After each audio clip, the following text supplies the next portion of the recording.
don't know if it's going to be her. I think Emily and her mom are going to be fixing dinner for the wedding. And so Emily is like, oh my gosh, she's nervous because she's never used some of the spices and she really doesn't know how to cook food, Cameroon food.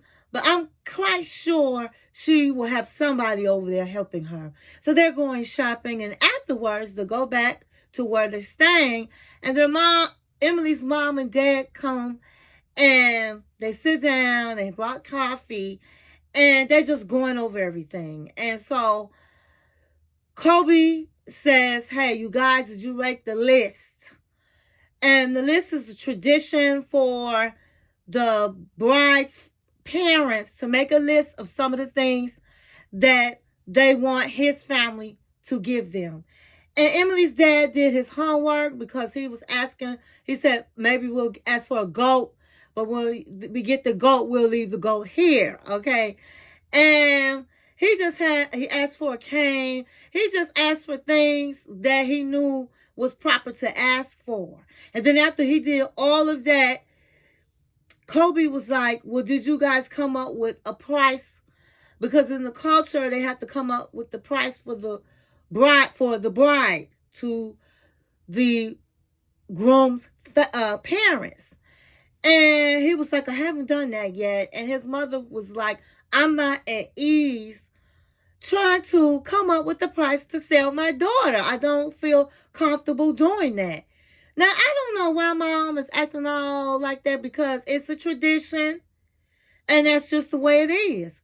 And so she said to Kobe, when he said, listen, it's a tradition in Cameroon. And she was like, well, it's not my tradition. He says, it's just come up with something. It's not that big of a deal. And the dad was all for it. Emily was all for it. But mom is sitting there like, I don't want to do it. What if I don't do it? Then he said, then we can't get married. And she said, well, what difference does it make? You guys are already married. He said, well, in my country, it's a tradition. And if you don't go by tradition, you will be cursed. I'm not saying you guys will be cursed, but Emily and I will be cursed, and so will our family. So will our kids. And I don't want to do that. So, she's tripping. And so that was all that happened this episode on whether or not she's going to set a price for her daughter. Who knows? And so next we're going to go over to Alex and Lauren. Now, nothing much happened this week. Lauren decides to go on with the surgery. And Alex is feeling a certain way because he's like, maybe I should have put my foot down, because at the end of the day, everybody depends on Lauren. And he said he was just very upset while she was in surgery. It was a long surgery. But after that, she came out of surgery. She was still highly medicated, and all she was worried about was my breast. My breast. Are my breasts big? She was just talking out the side of her neck because she was on the medication.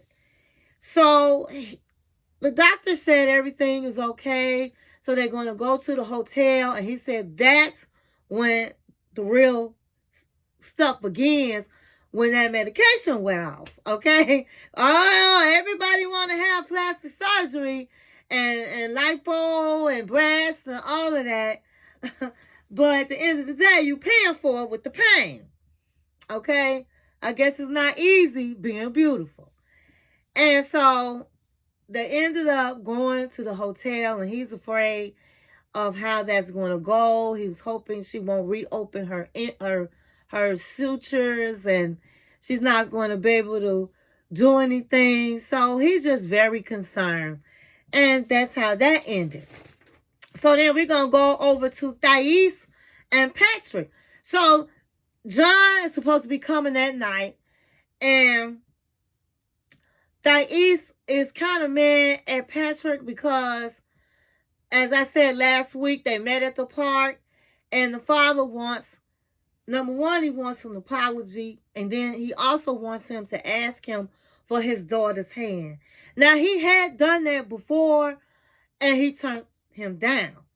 And so he said he really don't want to do it right now because he wants to get a chance for her father to get to know him and to earn his respect. He doesn't want to just, oh, okay, here's my baby. Can I have your blessings? And I don't blame him. I think Patrick is being a real man by wanting to earn her father's trust. But regardless, Thais is very upset and thinks it's stupid and he should have just did what her father asked for. And so they're bickering back and forth. And so he drops her back off with the baby and say, listen, I'm going to go head on and see John. Because John is, I guess he's coming in town. And so Thais was upset because it's her birthday. And she was like, why would he leave me on my birthday to go to John? So that's how that ended. So next we're going to go to Gino and Jasmine. So Gino, as I said last week, Jasmine is going to be in a beauty pageant. And to me, she's too old for all of that, but they trying to cheer her up. And so she goes and meets with the people, and she explains how she's having low self-esteem because she has been so worried and her alopecia has come back.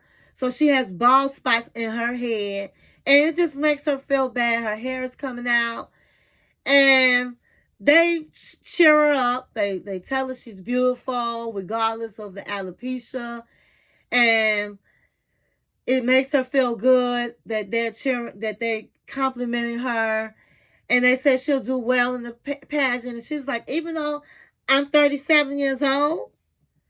And, you know, they was like, oh, my God, we didn't know you didn't look 37. So that really made her feel like a peacock and feel good. But, girl, you don't need to be in nobody pageant, honey. That's for the young. But nonetheless, she was happy. And so they went back to her friend's house. And Gino was supposed to cook. And she was making some jasmine margaritas. And, honey, from what she said, she made them pretty strong. And she must have made them strong because it gave her the courage, the alcohol courage, to tell Gino that she didn't want to have a baby. And my thing is, I know she's been drinking, but I didn't understand why she said that in front of her friend. And I didn't understand why her friend stayed there to listen to the conversation. He should have walked out, even though it's his house. He should have walked back in the house, okay?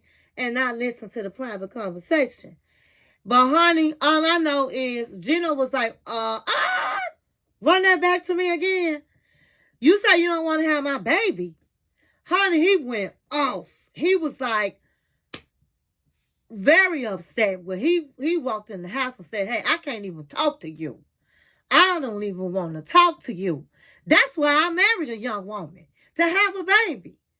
So, honey, he left her outside with her friend looking at each other. And so that's how that ended. You know that woman don't want to have his baby.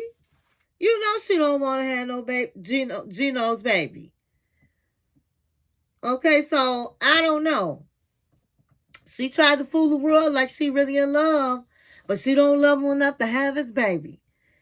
And so next we're going to go to Ed and Liz. Okay, so let's talk about Ed and Liz, honey. So Liz meets Ed out and talk about why he called off the wedding. She says she doesn't want the relationship to end. Ed says he has been looking for an excuse to call off the wedding. He says he doesn't want to end up divorced. He had been divorced before. She has been divorced twice. And that's not what he wants to happen. Liz said that Liz started crying and was like, I shouldn't have found out, Ed, from your friend that we wasn't getting married. And he was like, I'm sorry, I'm just not good at stuff like that. I handled that wrong. And he says that he doesn't want anyone else. It's not about him wanting anyone else. He wants to be single and get into his job. And she says, you're going to find someone because you will be a better version of yourself. And I'm the one that helped you become a better version. And you will find someone, and that person will get that part of you. And my thing is this. That happens to a lot of women. We sit up and work with a man that might not be all the way up to his potential. And we work with him, and we, in a lot of ways, we teach our men on how to treat us, the right way to act, and we do all of the, encourage him to get a better job if he don't have one right now. And we do all of this, and that man end up leaving. And then you keep wanting to hold on because you put all of this into this man, and you don't want him to give it to nobody else. It happens. It happens all the time. And so this is where Liz is at. And he was like, don't worry, I'll still be an ass. And I didn't know whether he was being, whether he was joking or what it was, but, but one thing I can say is that Ed was not being very angry. He was trying to be gentle with her after the fact, but he was. And it sounded like he gave it a lot of thought. He's been with his sister, his sister's closer to his family now. And let me tell you something, family will step in and be like, hey, this girl is too young. This girl don't have nothing. You need to, y'all argue, the relationship is toxic. Why are you marrying her? So it sounded like it was invitation in the camp. Okay? And so he realized himself, this never was working. And so he said, I fell out of love with Liz. He said that in a confessional. I fell out of love with Liz. But he told Liz that he's going to do everything he can to try to help her and Riley find another place to live because the lease is almost up. Now, I didn't know what he meant by the lease is almost up because I thought he bought the house. Now, did he buy the house and gave her a lease? Because he could have gave her a lease just in case things didn't work out. He still didn't have to put up with her being in his house because it's his house. I didn't get that part. But Liz says the hardest thing to do is starting over. And I get Liz because Liz had a chance to be a brand over a very popular bar. And she turned it down because of Ed. She had at one point her own place and she moved because of Ed. And so it is hard starting over when you don't have nothing. It's not like he's saying, listen, here's a couple of dollars I was going to put on the wedding. You can have to start to give you a jump start in your life because I'm sorry, it's my fault. He could have done that, but he was already complaining about money. Okay? And so, do I think Ed was wrong? I said last week he was wrong on how he did it. But and how far he waited. Because a man knows what he wants to do. So he really knew he didn't want to marry Liz. And I think he should have brought that to her attention before he brought her all the way to Arizona and brought her daughter around and all of those things. But I really think that he made the best decision, because I don't care if he waited till the last minute, till the day of the wedding. It beats going through a divorce. So he knew that they always was arguing, whether it was his fault or not. And he knew that this was not the person for him to marry. And he knew that he didn't want a divorce again. And he felt like that's what his marriage would have ended up. And Liz don't have nothing to offer. But they were just not a good couple. Ed has done a lot. And I'm sorry. I hate that Liz was not the one to call it off, because he's done a lot to her. Instead, he called it off to her. Honey, that's a kick in the bucket that he the one that broke up with her. It should have been the other way around, because he was always nasty. And it's not like he was, financially he gave to her, but he was just not anybody for Liz to be with and talking about getting married. So, unfortunately, she was the one being dumped. But it is what it is. And from what they say, Liz has moved on Instagram and showed her with a new man. And good for Liz. Good for Liz. Next, we're going to talk about Manuel and Ashley. So, last week, Manuel left the hotel room with no money because Ashley wouldn't give him his wallet. Now, he goes, I guess he calls his friend. His friend picks him up, and he's with the friend. And I guess he shared what happened.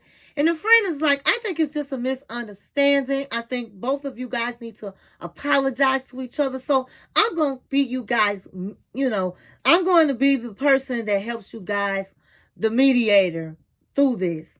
So he calls Ashley and tells Ashley to meet him out. Ashley finally make it out, and he tells her, to explain what is the problem. And she says the same thing. He never opens up. He's secretive. He left without telling me I'm his wife. And then he says, well, he left because you were asleep. What's the problem with that? He didn't want to wake you. Well, he should have woke me. And then Manuel gets involved and says, if I woke you, you would have been mad like you always are. So why should I wake you up? And so he gets fed up and walks away from the table and says, hey, she's too stubborn. He's not going to get anywhere with Ashley.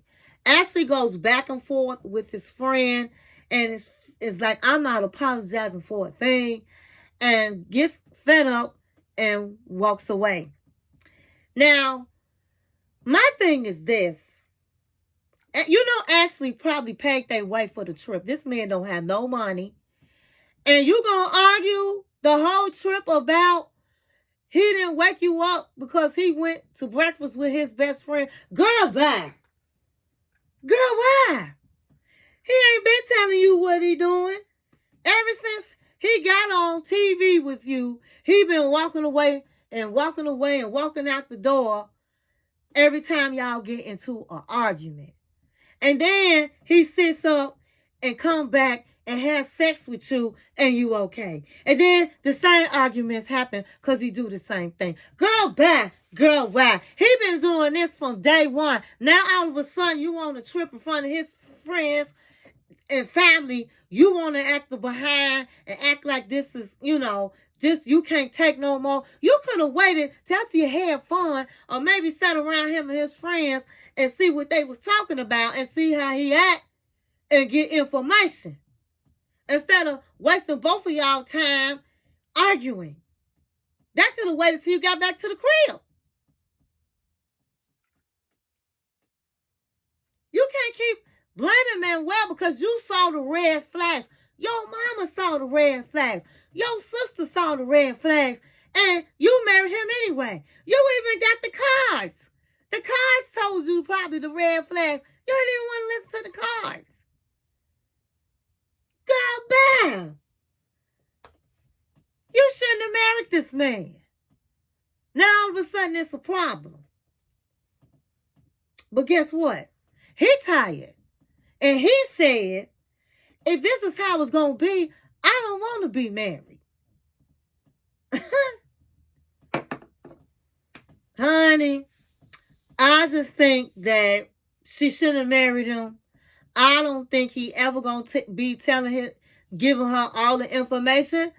I think that he's still talking to his baby mama, because why have you not introduced her to the baby, to your children, or told her about the children? They've been, well, he told her about the children, but told the children about her, and you get married. They've been together for 10, off and on, they've been knowing each other for 10 years. Her mama said, while you traipsing back and forth down there, you should have sat up and met his children and met his family. He got too many secrets. And she's sitting up sending his family money. Mama giving money to her when she don't have it, to send money from the family. She's doing everything she can to keep this man. Girl, why? Girl, bye. I ain't thinking about them. I'm not thinking about Ashley. I don't think they're going to stay married. That's what I think. Next, we're going to move it right along to the last couple of the night is Rob and Sophie. So Rob and Sophie are on their way to the therapist. They get to the therapist's office and they go through the stories on how they met and all of this. And Sophie goes into why she's upset, and she mentions about Rob talking to somebody on social media. He, on the other hand, was like, oh my God, here we go again. And I'm looking at him like, man, you was wrong. So why you doing all of that? And Sophie like, this is what I'm talking about. He don't take no type of nothing. He don't take responsibility for what he does. He blames everything on me. So the lady asked her, well, how's your sex life? And she said, there is no sex life. He likes women that's bodybuilders. The women I saw him with look like bodybuilders. I got to dress up in order for him to have sex. And he was all upset. He was like, no, you're not going to run that narrative with me. That's not it. I don't like no strong woman with a big old neck and all that. Don't do that. All I ask you is to look nice and dress up in something real sexy. Only reason I sit up and look at porn is because I'm not getting it from you. My type of body type is you. I married you. Now he right on that. He married her. And I would be mad if somebody trying to paint this narrative that he's weird or tripped out. So he was standing up for himself, which is good. So, you know, she says he doesn't even say anything nice to me. He's never even said I look pretty and all of that. And so he admitted that. He said it doesn't come natural to him. He doesn't feel like that's what he wants to do. And maybe it's from all the arguing. And so she said, well, yeah, when people are arguing a lot and they're not getting along, intimacy is hard to have intimacy. So might not be easy, but why don't you tell her right now something nice? And so she was like, yeah, tell me something nice. So it took him a minute, but he did. He said some nice things to her. He talked sexual to her, what he wanted to do to her and all of that. And she was looking like she was getting aroused and was like, see, that's what I like. And so she had to say something nice to him, which she did. And bottom line is, the therapist is like, you guys don't have trust. And he said, really, I haven't had sex with her in months because, number one, she moved out. And she was like, well, you know why I moved out. He said, but you moved out. And then you the one that was turning me down. So how we going to have sex? So Sophie was lying, honey. Because Sophie was acting like it was all on him to her friends. Not saying that she wouldn't want to have sex with him. And so she said, I didn't want to have sex because of how I just didn't make me want to have sex after he was talking to these different women. And I can understand that. But now, to a certain extent, they're young people, they're beautiful people, and you gotta have sex to keep the fire, to have that intimacy. You have to hug each other. You have to kiss each other. You got to love each other. And it's just odd that this man have a problem being that way with his wife, especially when he was in the wrong. So the therapist said, how do you want to close this? Do you want to give each other a hug? And they just seem real awkward because to me, they should have came in sitting next to each other close. Even holding hands if they trying to work it out. They was all on the opposite side. They was both looking uncomfortable. So he scooted over and they gave each other a hug and then they gave each other a kiss. And he told her he want to do something to her when she get home. But bottom line is, I think that I think that Rob has some issues. And because I don't think you should have any problems with telling your wife she's beautiful. And he said she's never done that. And he's never done that. And I don't see, even if she say, no, honey, you just keep asking and you just try to get it if it's been that long. Or say, hey, I can't keep doing this if this is how it's going to be, you know. I don't know, but it just seemed odd. They're young and it's a problem with sex. And if it's with his wife, she need to, I don't know, get it together. I saw that her mom put out this video of, well, first of all, the mother seemed abusive to Sophie in this video that's out there on Facebook. Some of the words that she said, and the mother put this video out, I guess that was recorded. I don't know if it was from her or it seemed like it was from Sophie. She sent to her mother, and he was like really yelling at her, screaming at her, and just being very verbal abusive, and she was just crying profusely. So he looked like he got a temper. Okay, so we might, that was the first time I saw that. It's on YouTube. And it just made me look at him in a different light, that he might also have issues with anger issues. And her mama seemed abusive as well. So maybe that's why Sophie is staying in this relationship, because she's beautiful. And she don't have to be there. And so, I don't know what's going on. He said it's her. Do she want a woman and spirit? Well, she said last week she lied and didn't tell him that she's been with a woman. So I just think they got married too fast. She needs to still be out in the world and try to see what she wants, and he need to see what he wants. So they just a hot mess, Rob and Sophie. We just have to wait and see what happens with this couple. And that's all I have, guys. I hope you enjoyed this video, and thank you for watching my channel. 1